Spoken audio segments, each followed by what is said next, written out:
I was wondering under what credentials I am making my remarks today. Looking back,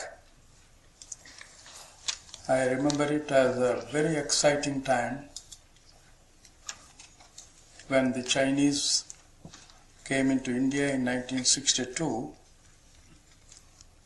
and I was in charge of the Political and Security Division of the Ministry of Home Affairs, looking into the various dimensions of internal security. I was made a member of the Psych War group, which was presided over by no less a person than Indira Gandhi at that time.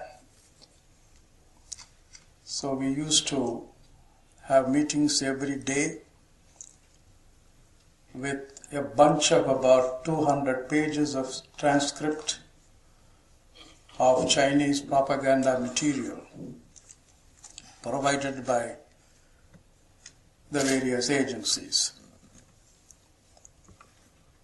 There were representatives from the Defense Ministry. Psych war was a new concept at that time. And for those of you who are curious about these footnotes of history,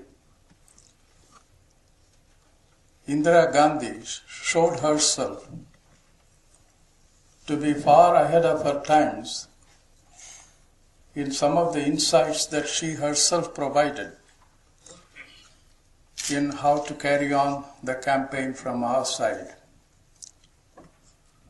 And those of you who might have been in Delhi at that time, much of the material that we put out through our media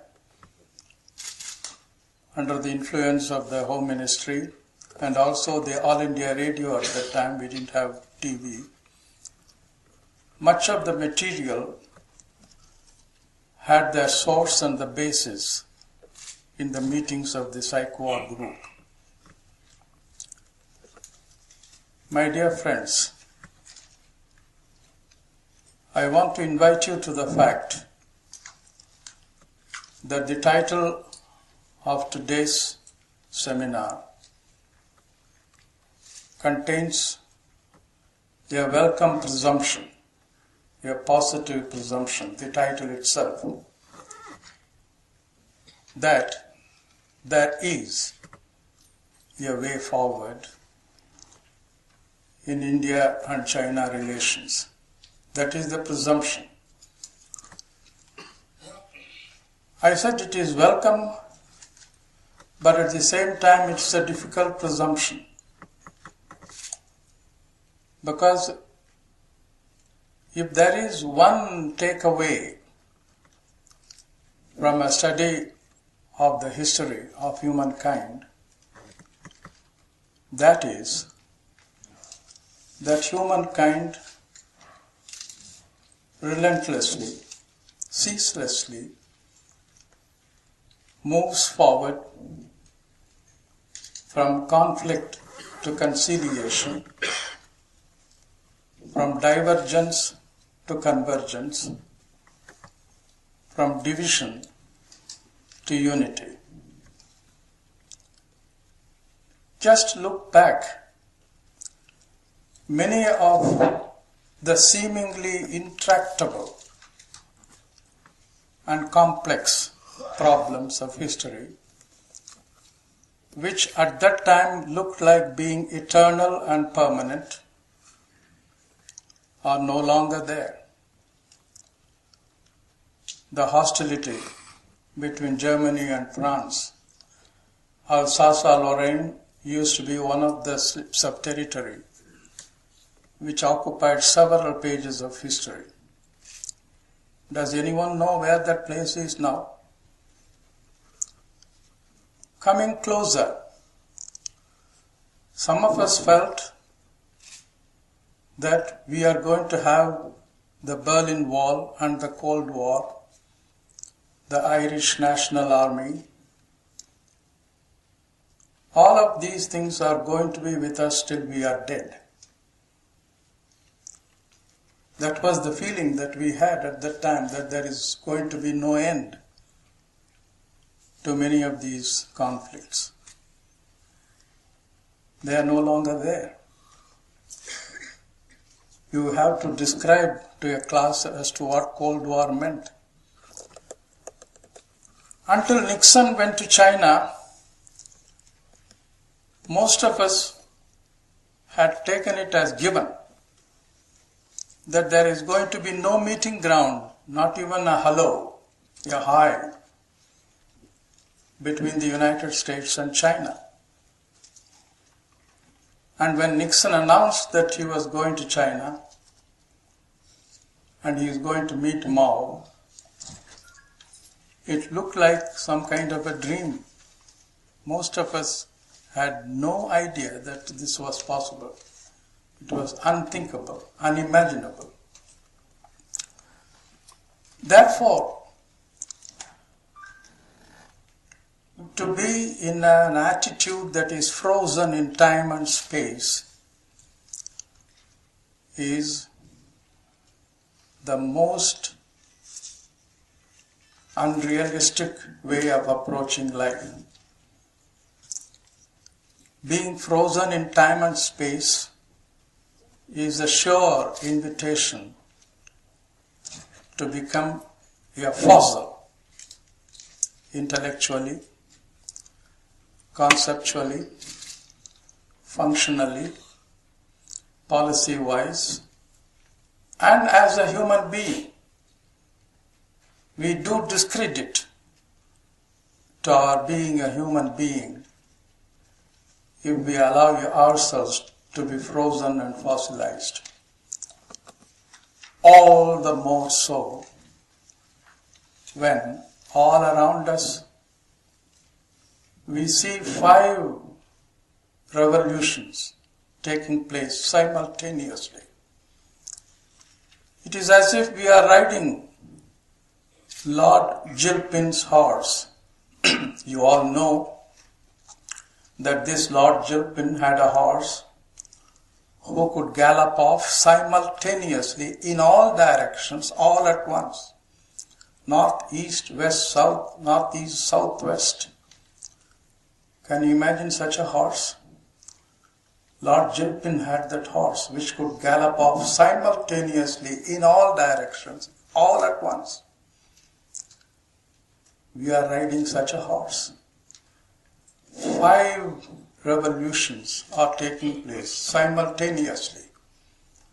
Knowledge revolution, communications revolution, technological revolution, social engineering revolution, and the most dangerous of all revolutions, about the danger of which we do not realize in this room. The suited, booted, perfumed gentry has no idea of the dangerous 5th revolution, the revolution of rising expectations of the people. The people are not going to put up with any nonsense anymore. I see the roar already. They are coming into their own. They are becoming aware. They are not going to be willing to be listening to shibboleths, jargon, old concepts, balance of power, containment. All of these anglicized Anglo-Saxon phrases which we bandy about, the people are not concerned. They are asking, where is development? Where is my drinking water? Where is my toilet? Why is it that I am being forced to drink water from the same puddle in which a buffalo and a dog are wallowing? Why am I being forced to do that? And that is taking place in the year of the Lord 2012 in our villages. Therefore, we will have to bear in mind that in an era of 5 simultaneous revolutions, in an era where we have to ride a horse like that of Lord Gilpin, we cannot afford to be frozen. I said, my friends, difficult presumption. When we talk about the way forward, it's a difficult presumption because most of us are unwilling to get unfrozen. We do not dare to be unfrozen. We are mortally afraid of thinking afresh. The same fear that is racially built into us, the fear of Spanish Inquisition, the fear of Galileo being put into the tower, the fear of new thinking is gripping us. That is why it is a difficult presumption. We are afraid. We do not dare to get unfrozen. We have to develop the daring and the courage to become unfrozen. Unless we do that, we will not be able to approach a problem like that of India-China relations in any meaningful manner.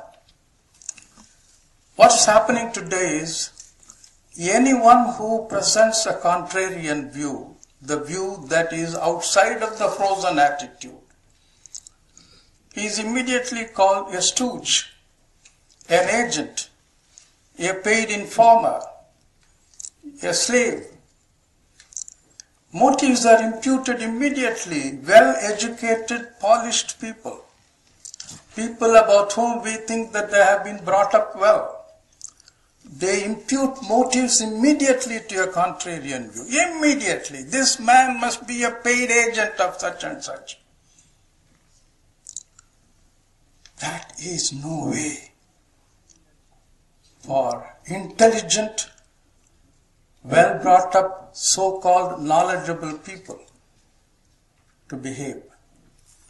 Therefore, when we approach India-China relations, we must develop the attitude of positive thinking. We must become self-confident. We must be mature. Constantly being in a state of nervousness as to what that means, what this means. Let China do its business. Let India do its business. Let them come where they can come together. Let there be maturity in dealings. Let there be open and frank talk in what one does. Let us not be afraid of something that is contrary to our thinking being mentioned by them. Let's not be afraid. And more than all, let us not approach it in a bureaucratic manner. I want to place before you the proposition before we end. The China-India relationship will have to be lifted to a level to which Nixon lifted the US-China relationship in his time. A great quantum leap of imagination. Bureaucrats sitting themselves in various elegantly worded groups, this group, that study group, this mission, that mission. Bureaucrats proceeding from precedent to precedent to precedent will not be able to solve this problem. Your quantum leap in imagination is required. My invitation to you is unfreeze yourselves. Make that quantum leap as Hanuman did from India to Sri Lanka.